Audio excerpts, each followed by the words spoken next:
Assalamualaikum warahmatullahi wabarakatuh.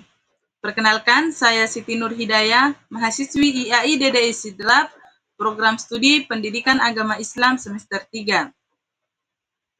Sebelumnya, saya ucapkan terima kasih banyak kepada dosen pengampu mata kuliah Media Pembelajaran, dalam hal ini Ibu MN Jamalia SPI MPD, atas kesempatan yang telah diberikan.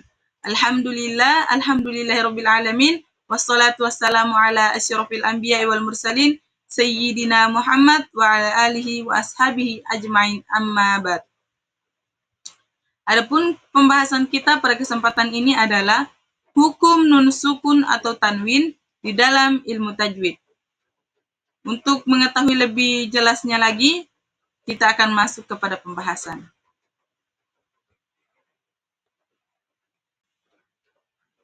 Jadi, di dalam ilmu tajwid, nun sukun atau tanwin adalah huruf yang memiliki hukum tertentu ketika bertemu dengan huruf hijaiyah.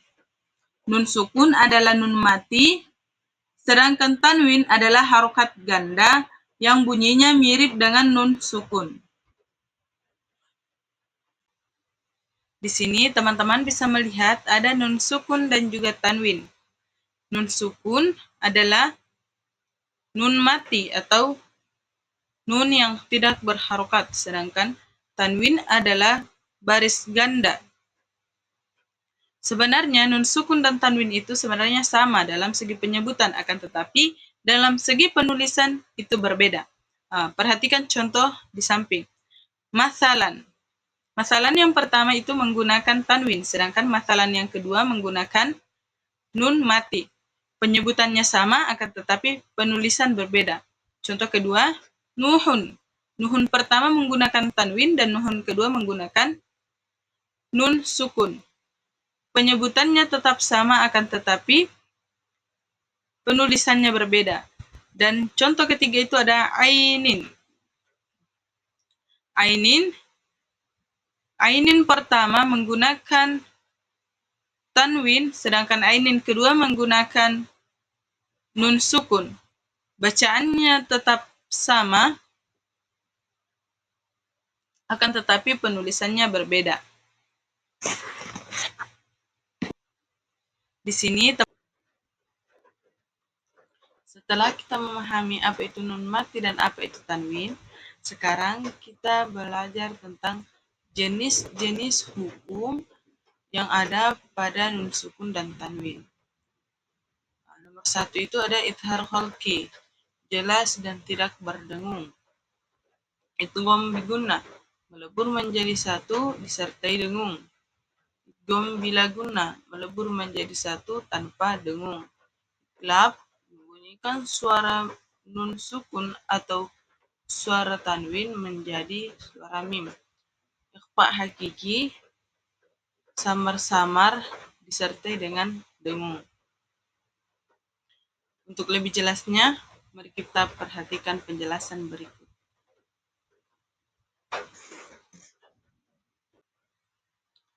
Hukum yang pertama adalah idhar kholqi. Idhar kholqi adalah ketika nun sukun atau tanwin bertemu dengan alif atau hamzah, ha, kho, ain, goin, dan ha. Idhar kholqi ini harus dibaca dengan jelas dan tanpa dengung. Jadi ketika nun sukun atau tanwin bertemu dengan alif atau hamzah, ha, kho, ain, goin, dan ha, maka harus dibaca jelas dan tidak boleh berdengung. Hukum yang di sini saya menulis beberapa contoh izhar kholqi. Perlu kita ingat kembali bahwa izhar kholqi itu cara bacanya jelas dan tidak berdengung. Contoh pertama di sini ada nun sukun bertemu alif. Maka nun sukunnya dibaca jelas. Min ayatina. Jangan sampai kita membacanya berdengung atau tidak jelas. Min ayatina. Itu kurang tepat. Contoh kedua ada tanwin bertemu ha. Tanwin bertemu ha. tanwinnya harus dibaca jelas dan tidak boleh berdengung. Salamun hiya. Contoh ketiga ada nun sukun bertemu ha. Nun sukunnya harus jelas dan tidak boleh berdengung. Wa min haitsu. Wa min haitsu. Adapun hukum yang kedua dari pembahasan kita adalah idgham bi gunnah. Idgham bi gunnah adalah ketika nun sukun atau tanwin bertemu dengan mim, nun, ya, dan waw. Ketika nun sukun atau tanwin bertemu dengan salah satu keempat huruf ini, maka kita harus membacanya dengan dileburkan menjadi satu, disertai dengan dengung. Nun sukun atau tanwinnya langsung dimasukkan ke salah satu huruf ini. Untuk lebih jelasnya, kita bisa langsung melihat di contohnya.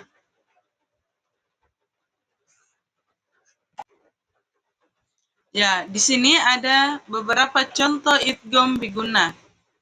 Yang pertama ada nun sukun bertemu mim. Kita ingat lagi cara bacanya, melebur menjadi satu, disertai dengung. Sehingga nun sukunnya melebur dengan mim. Akhirnya nun sukun tidak lagi nampak dan kita langsung masuk ke mim. Mim ma. Mim ma.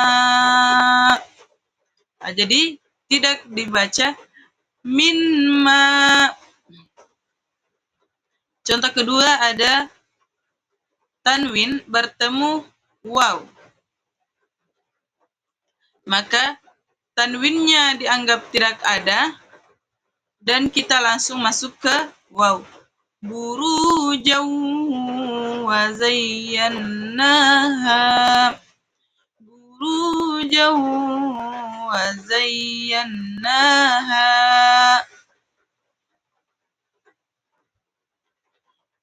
Contoh ketiga adalah nun sukun bertemu ya. Nun sukunnya langsung masuk ke ya, sehingga nun sukunnya itu dianggap tidak ada. Ayyu'tiyah. Ayyu'tiyah. Jangan sampai kita membaca an yu'tiyah. Jadi bacanya itu ayyu'tiyah.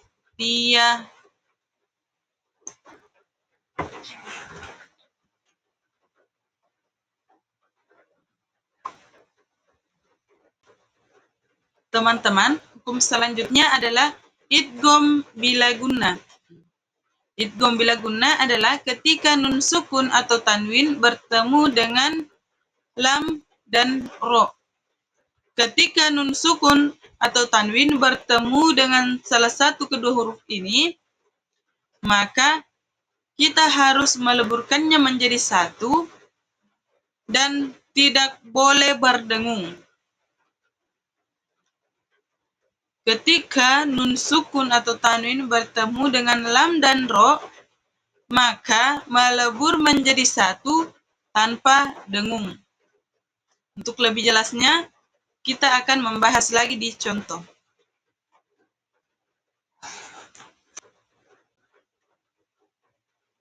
Di sini sudah ada dua contoh idgham bila gunnah. Yang pertama, tanwin bertemu lam, dan yang kedua, tanwin bertemu ro. Tadi sudah dibahas bahwa idgham bila gunnah ini bacanya melebur menjadi satu dan tidak berdengung. Contohnya di mustaqor willaha. Jadi ketika kita membaca idgham bila gunnah, maka tanwinnya ini tidak didengungkan. Jadi berbeda dengan idgham bi gunnah. Idgham bila gunnah tanwinnya tidak didengungkan. Li mustaqor willaha. Jangan sampai kita membaca li mustaqor willaha. Ini tidak tepat. Contoh kedua, tanwin bertemu ro. Aisyatir radiyah. Aisyatir radiyah. Jangan sampai karena ingin terlihat bagus, kita membaca Aisyatir radiyah. Jadi itu tidak tepat. Kita lanjut ke pembahasan selanjutnya.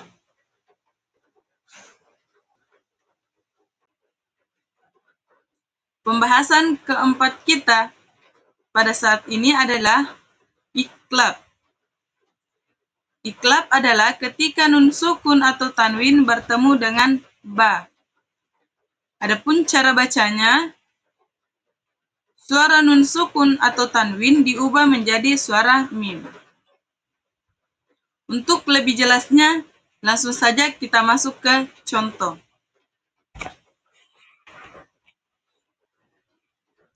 Baiklah teman-teman, mari kita perhatikan contoh iklab.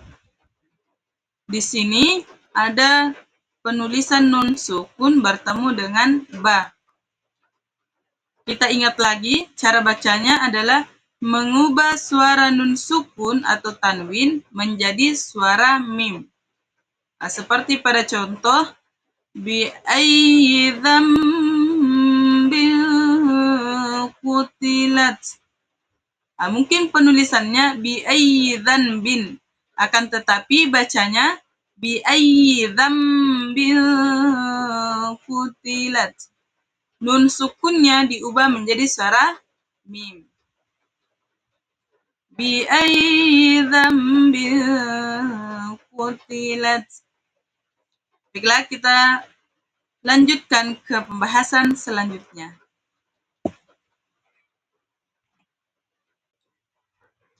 Jadi pembahasan terakhir kita pada kesempatan ini adalah ikhfa hakiki.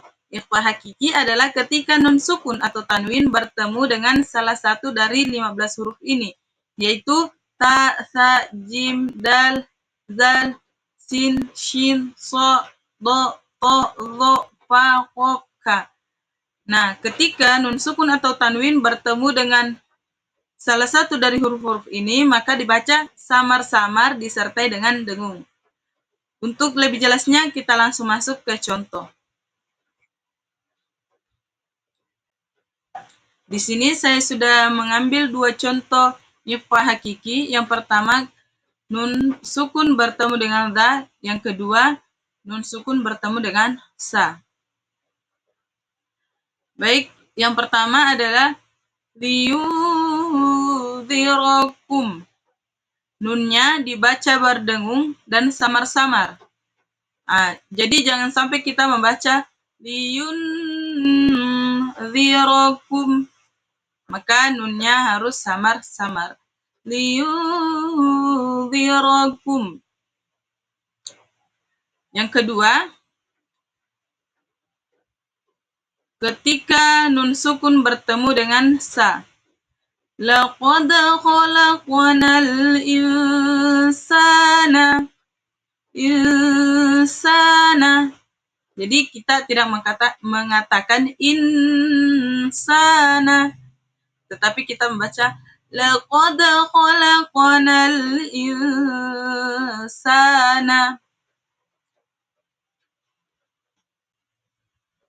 Sebelum saya tutup, saya ingin membacakan pantun kepada teman-teman.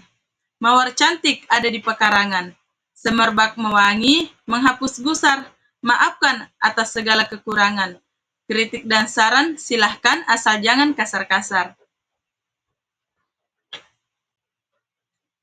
Baiklah, demikian pembahasan kita pada kesempatan ini. Saya Siti Nur Hidayah pamit undur diri. Wallahul muwaffiq ila aqwamit thoriq. Wabillahi taufiq wa da'wati wal irsyad. Assalamualaikum warahmatullahi wabarakatuh. Baiklah, demikian